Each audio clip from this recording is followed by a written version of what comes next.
Hi friends, G R ಚಾನಲ್ಗೆ ನಿಮ್ಮೆಲ್ಲರಿಗೂ ಮತ್ತೊಮ್ಮೆ ಸ್ವಾಗತ. ನೋಡಿ ಫ್ರೆಂಡ್ಸ್, ಇವತ್ತಿನ ವಿಡಿಯೋದಲ್ಲಿ ನಟ ರಾಮ್ ಚರಣ್ ಅವರು ಅಭಿನಯಿಸಿರುವ ತೆಲುಗು ಚಲನಚಿತ್ರಗಳ ಬಗ್ಗೆ ತಿಳಿಯೋಣ. ಅದಕ್ಕೂ ಮುಂಚೆ ನೀವೇನಾದರೂ ನಮ್ಮ ಚಾನಲ್ನ ಸಬ್ಸ್ಕ್ರೈಬ್ ಮಾಡ್ಕೊಳ್ದೆ ವಿಡಿಯೋ ನೋಡ್ತಾ ಇದ್ದರೆ ದಯವಿಟ್ಟು ಈ ಕೂಡಲೇ ಸಬ್ಸ್ಕ್ರೈಬ್ ಮಾಡ್ಕೊಳ್ಳಿ. ಹಾಗೆ ಪಕ್ಕದಲ್ಲಿ ಬರೋ ಬೆಲ್ ಐಕನ್ ಕೂಡ ಪ್ರೆಸ್ ಮಾಡಿ. ವಿಡಿಯೋಗೆ ಒಂದು ಲೈಕ್ ಮಾಡೋದಂತೂ ಮರಿಬೇಡಿ. ಅವರ ಮೊದಲನೆಯ ಚಿತ್ರ ಚಿರುತ. ಈ ಚಿತ್ರವು 2007ರಲ್ಲಿ ತೆರೆಕಂಡು ಸೂಪರ್ ಹಿಟ್ ಆಗಿತ್ತು. ಅವರ ಎರಡನೆಯ ಚಿತ್ರ ಮಗಧೀರ. ಈ ಚಿತ್ರವು 2009ರಲ್ಲಿ ತೆರೆಕಂಡು ಇಂಡಸ್ಟ್ರಿ ಹಿಟ್ ಆಗಿತ್ತು. ಅವರ ಮೂರನೆಯ ಚಿತ್ರ ಆರೆಂಜ್. ಈ ಚಿತ್ರವು 2010ರಲ್ಲಿ ತೆರೆಕಂಡು ಫ್ಲಾಪ್ ಆಗಿತ್ತು. ಅವರ ನಾಲ್ಕನೆಯ ಚಿತ್ರ ರಚ್ಚ. ಈ ಚಿತ್ರವು 2013ರಲ್ಲಿ ತೆರೆಕಂಡು ಹಿಟ್ ಆಗಿತ್ತು. ಅವರ ಐದನೆಯ ಚಿತ್ರ ನಾಯಕ್. ಈ ಚಿತ್ರವು 2013ರಲ್ಲಿ ತೆರೆಕಂಡು ಹಿಟ್ ಆಗಿತ್ತು.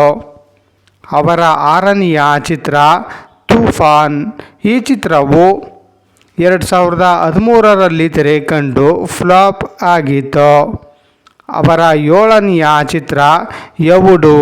ಈ ಚಿತ್ರವು 2014ರಲ್ಲಿ ತೆರೆಕಂಡು ಹಿಟ್ ಆಗಿತ್ತು. ಅವರ ಎಂಟನೆಯ ಚಿತ್ರ ಗೋವಿಂದುಡು ಅಂದರೆ ವಾಡಲೆ. ಈ ಚಿತ್ರವು 2014ರಲ್ಲಿ ತೆರೆಕಂಡು ಆವರೇಜ್ ಆಗಿತ್ತು. ಅವರ ಒಂಬತ್ತನೆಯ ಚಿತ್ರ ಬ್ರೂಸ್ಲಿ.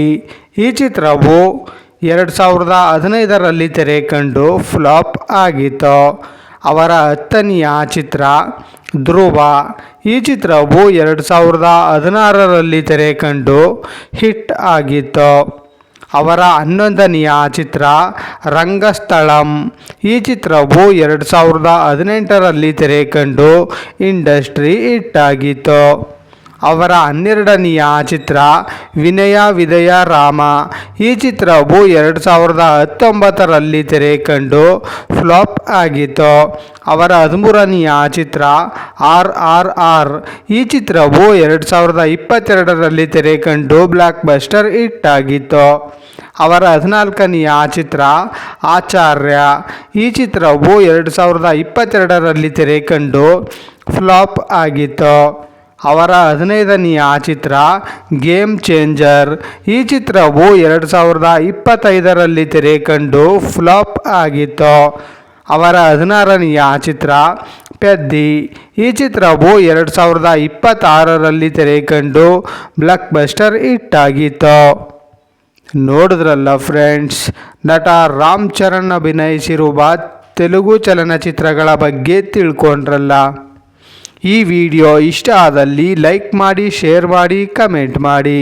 ಹಾಗೆ ಯಾರ್ಯಾರೆಲ್ಲ ನಮ್ಮ ಚಾನಲ್ನ ಸಬ್ಸ್ಕ್ರೈಬ್ ಮಾಡ್ಕೊಳ್ದೆ ವಿಡಿಯೋ ನೋಡ್ತಾ ಇದ್ದೀರಾ ಅವರೆಲ್ಲರೂ ಕೂಡ ಈ ಕೂಡಲೇ ಸಬ್ಸ್ಕ್ರೈಬ್ ಮಾಡ್ಕೊಳ್ಳಿ.